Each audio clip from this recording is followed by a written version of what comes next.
Who knew that Disney was interested in accusing themselves? Well, we've seen it happen before, but this time, they're way out in left field, and we mean the left part seriously. It turns out that in their defense against Gina Carano, in their attempt to dismiss the lawsuit, their motion to dismiss says basically that Disney agrees with Mark Hamill, Pedro Pascal, and the other wacko lefties, and they don't like moderates, they don't like conservatives. Are we reaching a little too far? Are we reading too much into this? Watch the video, see if you agree.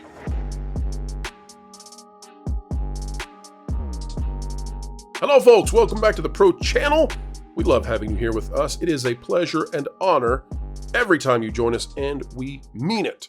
Today we're talking about Gina Carano. She was not respected, she was not honored, she was not treated well, we believe, by Lucasfilm and Disney, and today we're going to show you why their legal filing seems to suggest that Disney is on the side of the far, far left, and they left Gina Carano behind because she was part of the sensible center, the moderate middle. Today, let's examine what that means, and, well, frankly, how would the House of Mouse treat you? All right, guys, let's get into what really is going on with Gina Carano and with this lawsuit. This is the response from Disney.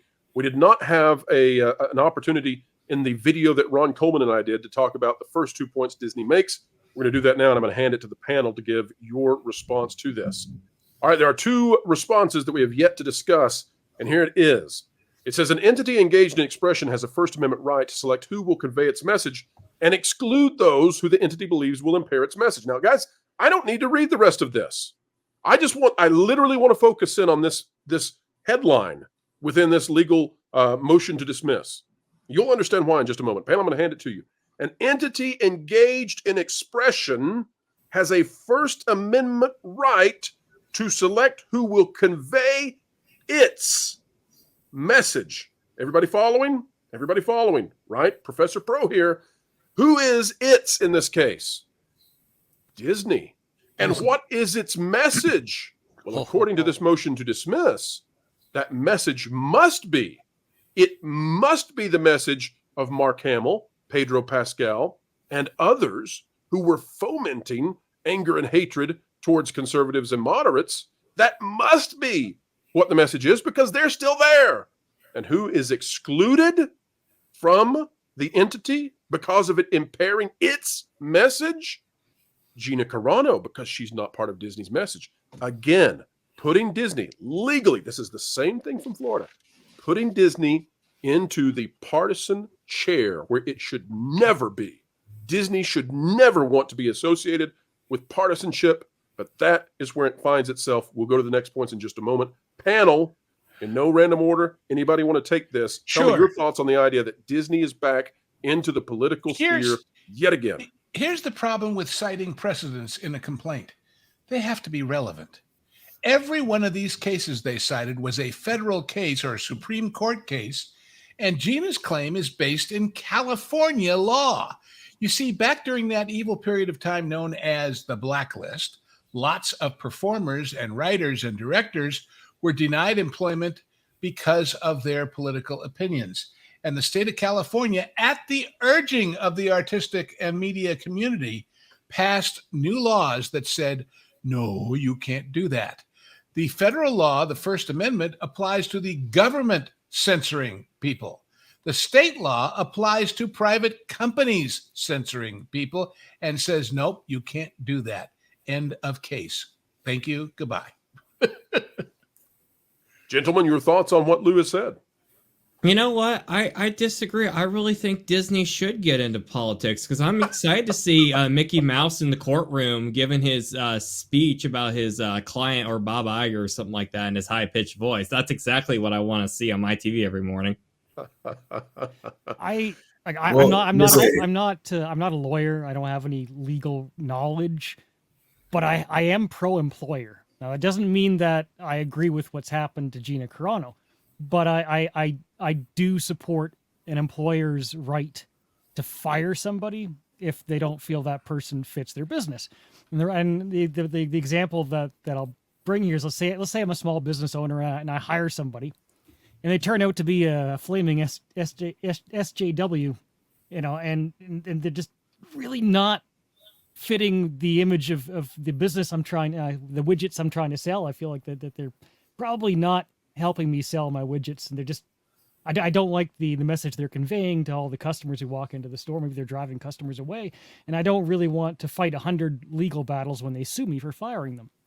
So in that sense, although this is not a legal statement, it's just a personal statement of how I feel about being, I support the employer being able to make a mistake and hire somebody new. But where I do draw the line is I don't think that somebody should be able to just go out and slander the person that they let go and say that they're an awful person and that they should be, exiled, like cut out of society, strung up and removed. CC, let's play with that for a little bit. Let me come back to you, CC. Let me see if I can get an understanding a little bit better from where you're coming from. I agree with you that employers should be able to release those that they don't want to be associated with. No problem there. Where this gets tricky is that Gina Carano is posting a political or philosophical viewpoint. I'm not even sure it's political. I think it's philosophical, but for the purposes of California, it better be political. But she's posting her thoughts, and in the same manner as Gina Carano, Pedro Pascal is posting his thoughts, both referencing back to one of the greatest atrocities or worst atrocities that we have ever seen in the past 300 years. Both of them doing it, both of them taking the opposite position from the other, okay? So, Cece, here's the problem. If you're a business owner and you say, you both did the same thing, but one of you is a Republican or a moderate, and one of you is a hardcore Democrat, and I'm going to get rid of the person that I believe to be a Republican or moderate, then that's where things get tricky, because should a business, especially a worldwide corporation, should it be allowed to purge out those who hold a political viewpoint that it finds unsavory? Well, it's a publicly traded company, so it does have to adhere. Not your to local hardware store, right, CC? I mean, a business. If you cut out 50% of your clientele, if you turn away 50% of the customers, you can only ever make 50% of the profit. Just fundamentally, right. So, CC, I've said this many times on the channel. If that, what if it takes 50% just to break even? Maybe, So I've said this many times on the channel. Hold 1 second, Hangry, then I'll come to you. It's been a while since I've said it. Some people think that this channel is partisan or political. Let me dissuade you of that. In my estimation, companies need both conservatives and classical liberals. And there's a reason for that. It's because those political tendencies tend to be directly linked, or at least highly, highly correlated to your own personality traits. And so a company needs to have people who are conservatively minded, because a company needs someone there to say, this is what really works, and we're really not going to change it. The company also needs classical liberals. And the reason I'm not just saying liberals is because that word's sort of been hijacked in the past 5 years. But a company really needs classical liberals, because you need someone to say, here's where the problems are, and we can fix this, and here's how. You need both of those sides in your company battling it out one against another. And what has happened is at Disney, and you can sort of look at this as being part of the downfall of the company, is that as they have purged out conservatism from their company, they have broken away from that which works. That's why their movies are failing. That's why Disney World and Disneyland, along with the cruise ships, are having to subsidize the whole rest of the company, basically. Hangry, your thoughts? Well, and that sort of goes to my point is, what is the message that they are referring to exactly? I mean, in the First Amendment, it says the message. And if I were at Disney, I wouldn't really want to be putting out any sort of message apart from family, wholesome, enjoy our products, just, read into them as you see fit, and keep buying. So it would be very interesting to see whether or not we would ever get them to admit what the message is that Gina was, to specifically say what the message was that Gina was going counter to, basically. I mean, we all know, but it'd be nice to hear them say it in their own words.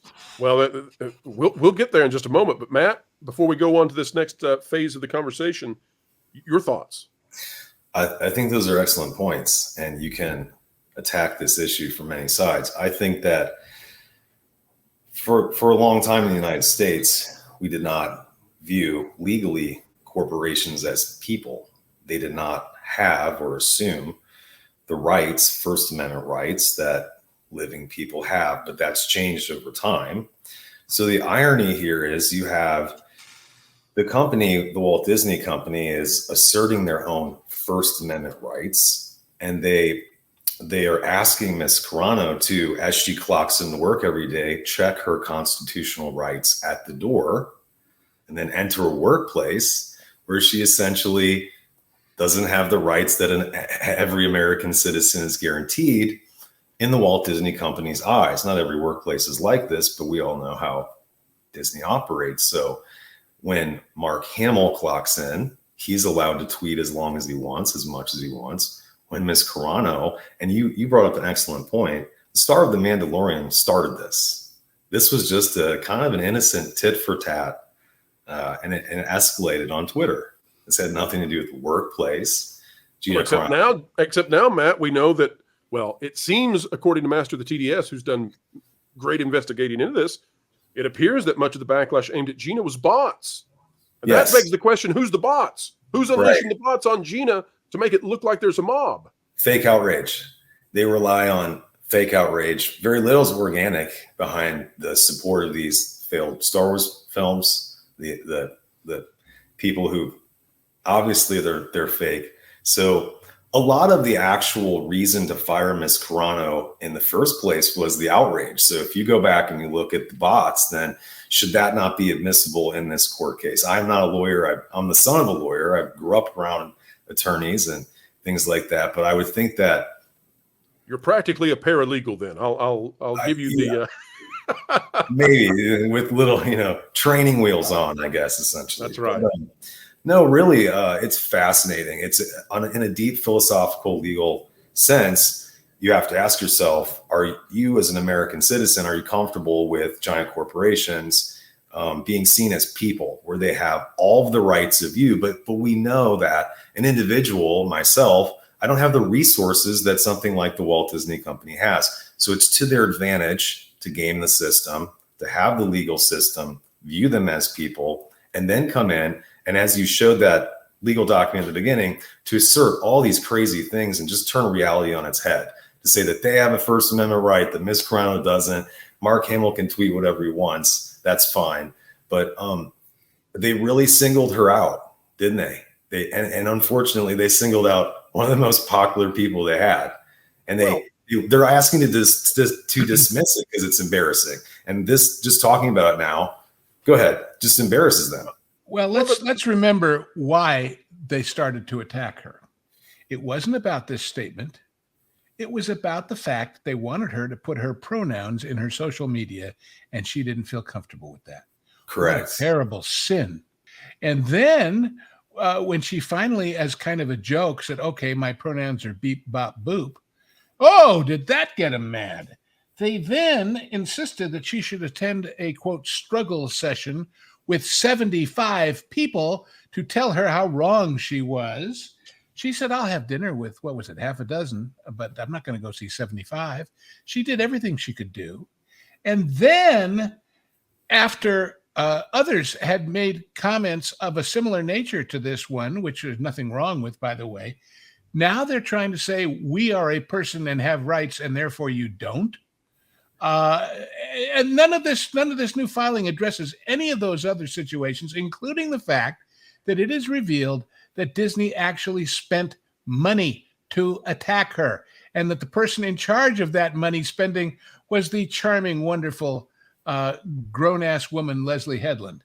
So exactly, Lou. And now Disney has... Thank you for bringing that back around, because if Disney wants to be seen as a person with rights, like an entity, to where it has the right to have bias based off of its political leanings, then I'll tell you, it must also answer to the question of bullying, because hiring and setting up bots to attack a person, an individual, as a slander campaign, that gets you into legal deep water too. And if you're going to play that card, you can't just take your cake and eat it too. You got to be able to play both sides here, and you should have some repercussion for that. And let's remember from the D files that one of the things that was revealed was that they figured they'd get rid of the old fuddy-duddies who knew what they were doing by making the atmosphere at work so uncomfortable for them that they would leave on their own. That's what they tried with Gina, and she didn't take the hint. So, Ron, what we have been discussing, and you tell us what you think about this.